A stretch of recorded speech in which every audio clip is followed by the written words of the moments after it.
Next time you need to remember your grocery list, try wearing a rosemary crown. Rosemary has long been known as a symbol of remembrance, and some studies even suggest it helps your memory. At least that's what the Greeks said. And even if you're not using it for memory, you can drop it in some lemonade or use it in a sheet pan meal like we'll do today.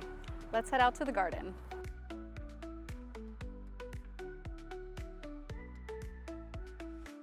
Rosemary is a perennial herb in our area, and it is native to the Mediterranean region, so while it grows best in warmer temperatures, it is hardy to the cold as well.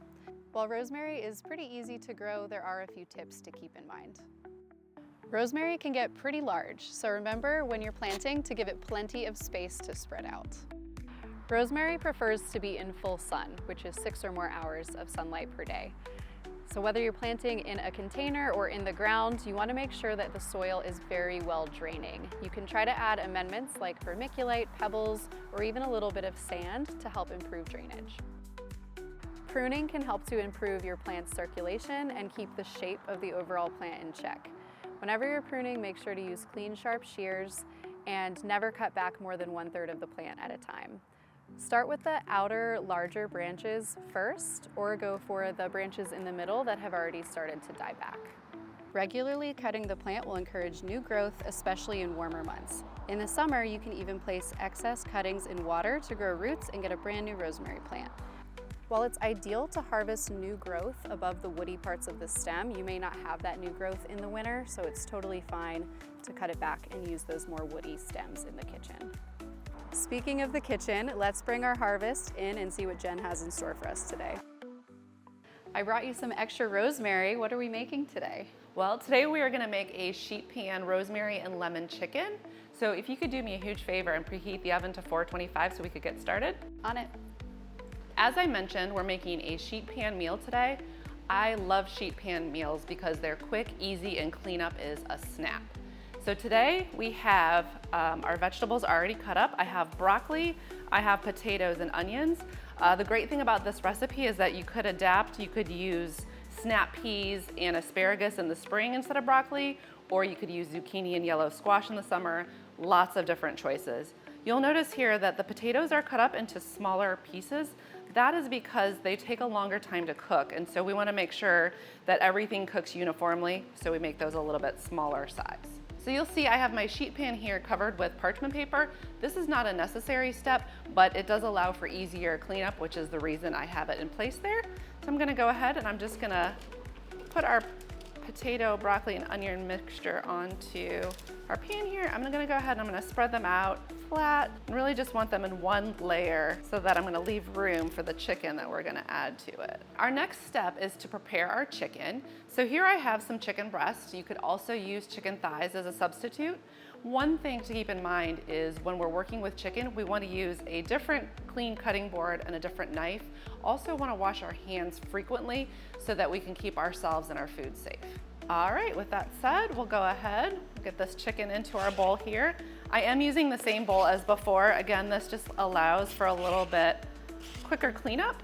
So I'm going to add my oil and all of my spice mixtures into our bowl here.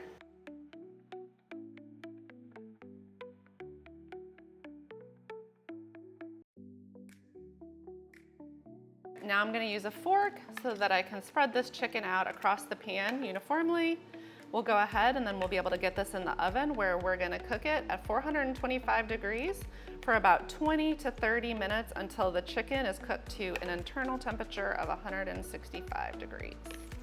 So you might have noticed that we didn't use any salt when we were preparing our chicken and vegetables, and that's because we're going to make a feta dip that's going to go over the top of our final product.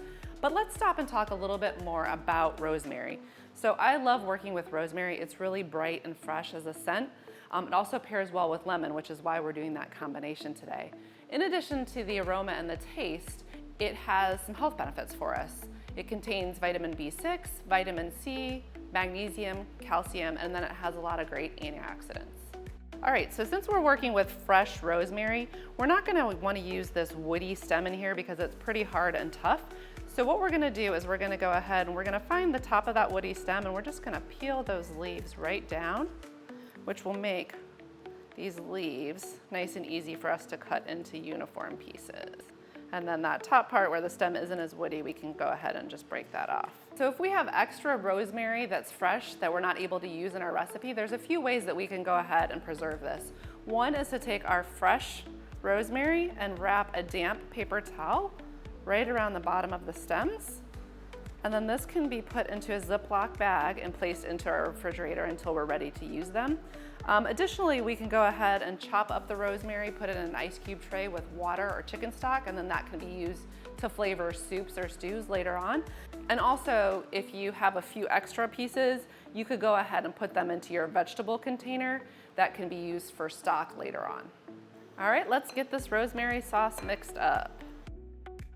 One thing I didn't mention is that if you don't have fresh rosemary on hand, like we do here today, you could go ahead and use dry rosemary. It might just not be as pungent of flavor. All right, this smells delicious. If we're gonna go ahead and serve this, we'll just scoop some of our chicken and vegetables off of our pan. We'll put some of our rosemary sauce right on top.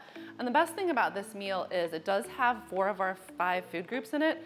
If we did want to strive for 5, we could go ahead and add a whole grain roll to this meal, but it's not really necessary with our starchy potato.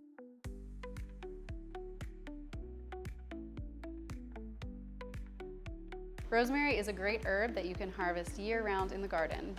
And in the kitchen, it's great because of its variety of uses: meats, soups, stews, and vegetables. Thanks for making lunch for us today, Jen. And thank you for tuning in. Subscribe, like, and comment below with your favorite way to use rosemary. Wear your rosemary crowns and don't forget To stay po fit.